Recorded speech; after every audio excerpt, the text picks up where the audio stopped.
Hey y'all, welcome back to DiamondTrail Ranch. If you're new here, we're a family of 6 growing food, raising animals, and learning as we go right here in sunny Central Florida. Today, I want to talk to you about one of my favorite fruit trees. It's called the Meyer lemon. And I'll also look around at the rest of the orchard while I talk about this. So we picked ours up from the store a few months back, and it's finally starting to make some real progress. You can see here it is. I had to do some pruning already. That's why you can see some openings on it, like right there, which is fine. You got a nice little lemon coming in. These are called Meyer lemons. You can see different stages of different things going on here. Let me move that out of the way there for you. So now I'm starting to get some yellowing. That's cool. So this is going to be up front, guys. It's progress. I just figured, this would be the perfect time to show you all exactly how we care for it. From the soil down there, there's a mulch ring under there with mulch. There's compost underneath the mulch ring. We're going to talk about pruning, fertilizer, everything you need to grow your own juicy lemons at home. First off, I'm going to talk about what makes it different than a regular lemon. So the funny thing about Meyer lemons, they're actually a cross between a true lemon and a sweet orange, which gives them that smoother skin and sweeter, less acidic flavor. They're perfect for backyard growers because they're compact, they fruit young, and they do great in containers or right in the ground if you're in a warm zone like we are here in Zone 10A in Florida. Even if you're in a cooler zone, you can absolutely grow a Meyer lemon in a pot and just move it inside when the temperatures drops. It's pretty cool. Also, you can see our goats are out right now by the bananas. These trees love sunlight, like full blazing sun. That's why we actually have everything set up out here right now.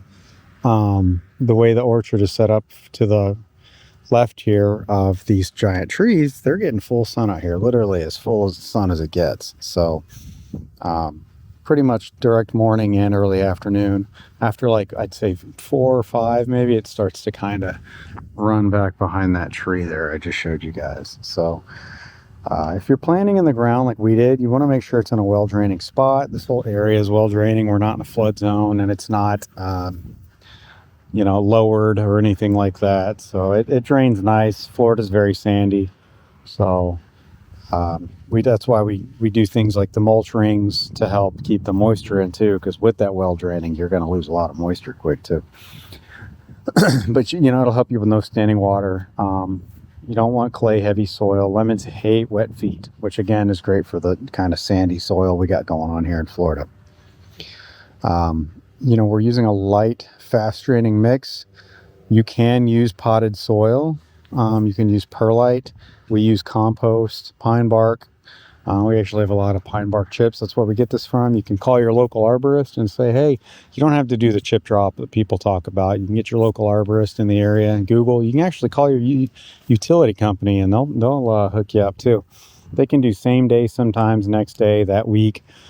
Chip drop is just incredibly unreliable. Unreliable is not the word, but unpredictable as far as when you'll get your mulch, and it's a lot. It might be way more than you need. They might put it where you didn't want them to. So it can still be a blessing though. If you got a big area, then why not? But it's got its pros and cons. But anyway, I will say, aged manure, ideally with your compost around the root zone, it helps feed it and keep that soil nice and loose. You're going to have earthworms and things like that down there.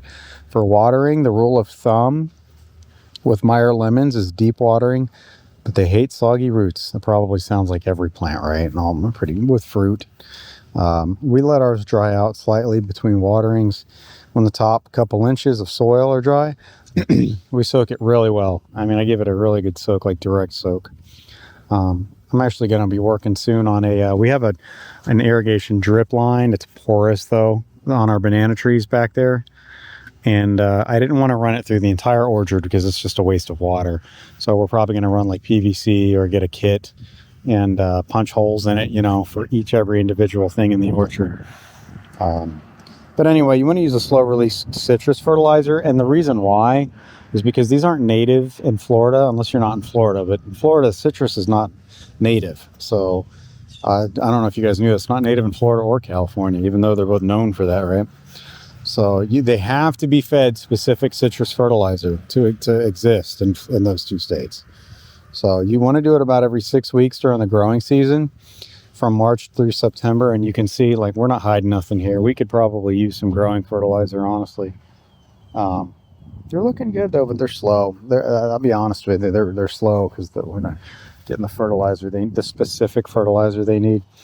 You can use organic options like fish emulsions and worm castings too. If you do notice yellow leaves, like we have a couple of yellow ones in here, that's usually a sign of nutrient deficiency, often iron or nitrogen. So feed them regularly. This is a tangerine right behind it there too, so that's why I'm kind of showing both. They're both citrus. You want to feed these guys regularly to keep the lemons green and happy. You can also sprinkle a little Epsom salt, which is magnesium sulfate, around the base down there, once or twice a year to help with photosynthesis of the leaves and to keep that nice deep green color that you see right here. I will say pruning Meyers here, it's not super complicated. I kind of zoom in here so I can show you. Literally, it's just showing you here. You're just pruning off the things that get like leaf miners and things like that. If you get any fungus, I come out here every day and I look at everything because we get, with the humid climate, you don't know what you're going to see come out here and unexpectedly. So a little airflow will help prevent that fungus and encourage new growth. You can see how spaced out everything is here. What is this? Probably 10 to 15 feet between all of them, at least. So citrus doesn't get super tall, but some things will, like my Jamaican cherry over there, the fig. So you got to space your orchards out, in a way. Those are peach trees over there, which do get big. But I have them all positioned in a way that they're going to actually all complement each other. So if you're growing it in a pot, which a lot of people do with Meyer lemons, you can prune lightly year round to keep it compact. And literally you could just have your lemons in a pot all the time. So that's not a bad thing either. So remove the dead leaves when you're pruning, crossing branches and any suckers that shoot up from between the graft line down. So you see down here. So we don't really have too many issues. I already pruned it out. I'm not worried about those ones down there at the bottom. When you start getting like fluff in the middle, I call it fluff. When it starts getting congested in the middle, you can clean it up a little bit because that helps with the airflow. As far as pruning, you shape it so the sunlight reaches the inner branches. That's the biggest thing. It'll actually bloom several times a year if the conditions are right. The small white flowers, they're amazing. You should really smell them. We don't have any right now that I see on this one because they actually all came out with our lemons. This is our first year with this Meyer lemon, which is really cool. So it can actually take a year or two before the younger trees to produce consistently. So it's cool that we already have 1, 2, 3, 4, 5, 6, at least 6 lemons trying to come in on this one. So it's beautiful. It's really cool. It's a lot of fun. If you're growing them indoors, don't worry. I mean, I'm sorry, if you're growing it indoors and you don't have a lot of pollinators around, just take a small paintbrush and gently brush the pollen between flowers to help them set fruit, because you will need pollinators for these. That's what's kind of nice about spreading everything out.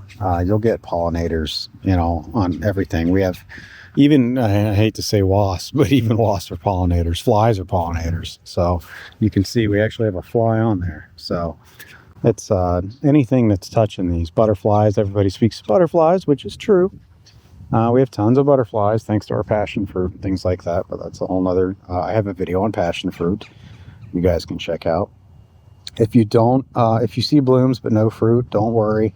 It can actually take a year or two for younger trees to produce, like I said. So like most citrus, Meyer lemons can attract a few pests, mostly aphids, leaf miners, like I mentioned earlier, and scale. You want to spray it every few weeks with neem oil or a horticulture soap mix to keep the bugs under control. If your leaves start to curl or showing silver, like we do actually, we had some curling. I stay on top of the pruning though. Oh, I do have a flower coming in right there. It looks like it may have been pollinated with a super tiny little lemon on it. Anyway, If you see the curling and stuff like that, trim off the damaged leaves and keep new growth protected. So that's it, really. It's a Meyer lemon, guys. It's everything you've learned far about caring for a Meyer lemon. I mean, it's not set and forget by any means. It's not natural here, so I'll keep you guys updated as this one continues to grow. If you guys follow the channel, like I said, we're a family of 6. We raise tons of animals. We got chickens, goats, horses, you name it.